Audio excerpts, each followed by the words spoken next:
Box to Box Media Network. Selamat datang di podcast pengembangan diri, eksklusif hanya di Spotify. Podcast ini akan bantu kamu untuk mengatasi kegalauan di usia muda, sukses di usia muda, dan yang pasti terus bertumbuh setiap harinya. Selamat mendengarkan.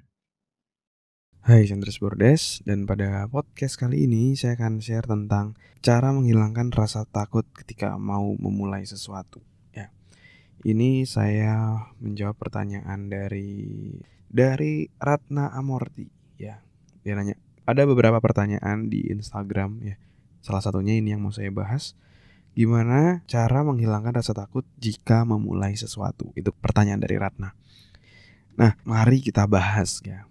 Yang pertama dari rasa takut. Jadi rasa takut ya, semua emosi yang diciptakan oleh Tuhan itu tentu pasti ada maksud tertentu ya. Ada maksudnya.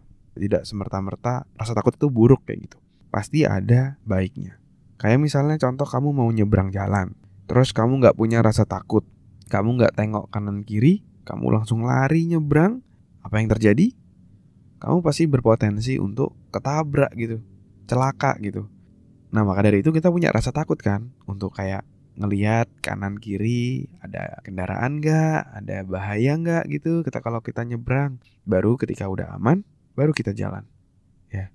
Akhirnya kita aman dan gak ketabrak. Nah, itu adalah benefitnya kita punya rasa takut. Nah, tapi banyak orang justru terhenti karena rasa takutnya tadi. Kayak misalnya contoh, saya mau jadi seorang public speaker waktu itu, yang sampai sekarang pun saya jadi public speaker. Tapi ketika pertama kali saya mau memulai jadi public speaker, takutnya minta ampun, groginya minta ampun. Dan memang ada salah satu penelitian mengatakan bahwa rasa takut public speaking itu adalah yang paling tinggi di dunia gitu. Dan itu terjadi dengan saya. Dan tapi di satu sisi, kalau saya nggak public speaking, itu saya kehilangan kesempatan-kesempatan saya, kehilangan peluang-peluang saya. Ya. Terus saya mencoba mengerti apa sih yang pesan yang diberikan oleh rasa takut ini. Dari situ saya paham bahwa ternyata rasa takut ini muncul untuk ngejaga saya agar saya nggak malu ketika public speaking. Karena pengalaman sebelumnya ketika saya public speaking di kelas, ada salah ngomong, diketawain satu kelas. Akhirnya saya ada rasa trauma sedikit, dan rasa takut saya tadi melindungi saya agar saya tidak sakit hati lagi gitu. Itu dulu gitu. Nah, tapi di satu sisi tadi ya, kalau saya nggak public speaking, saya nggak bisa maju kehidupan saya.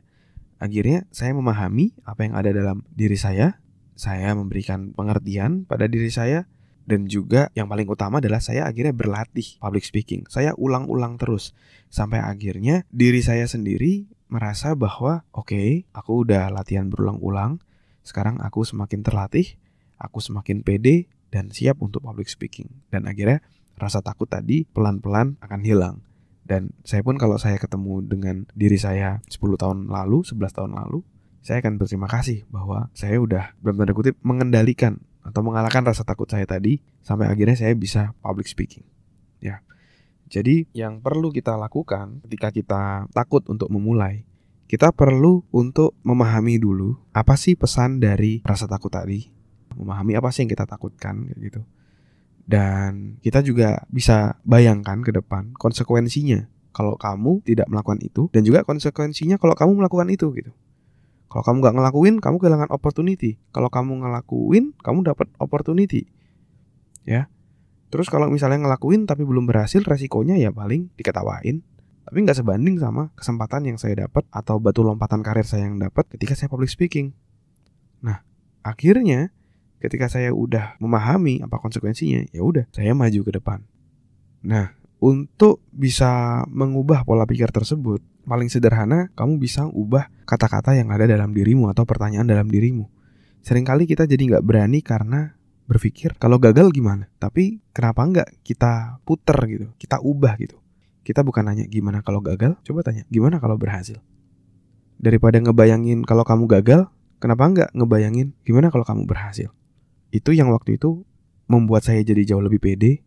Awalnya saya takut minta ampun public speaking, tapi ketika saya ngebayangin, kalau saya berhasil public speaking di sini, saya akan mendapatkan opportunity lainnya. Saya dapat karir yang lebih bagus, income yang lebih bagus, personal branding lebih bagus, pengalaman yang tidak terlupakan. Jadi apa yang saya bayangkan kalau saya melakukan itu itu positifnya jauh lebih besar dibandingkan rasa takut saya.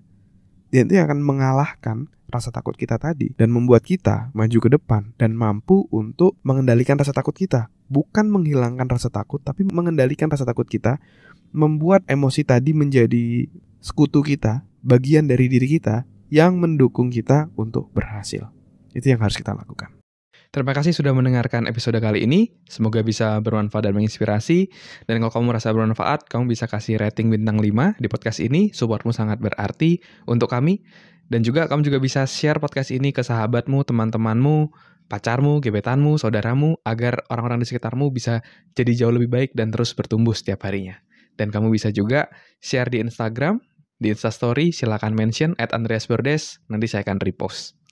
Dan buat kamu yang mau belajar bikin podcast, kamu bisa bikin podcastmu sendiri di anchor.fm.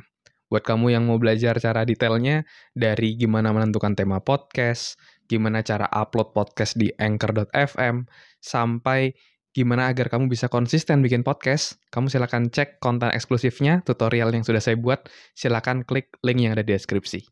Terima kasih semuanya. Never stop learning, because life never stop teaching.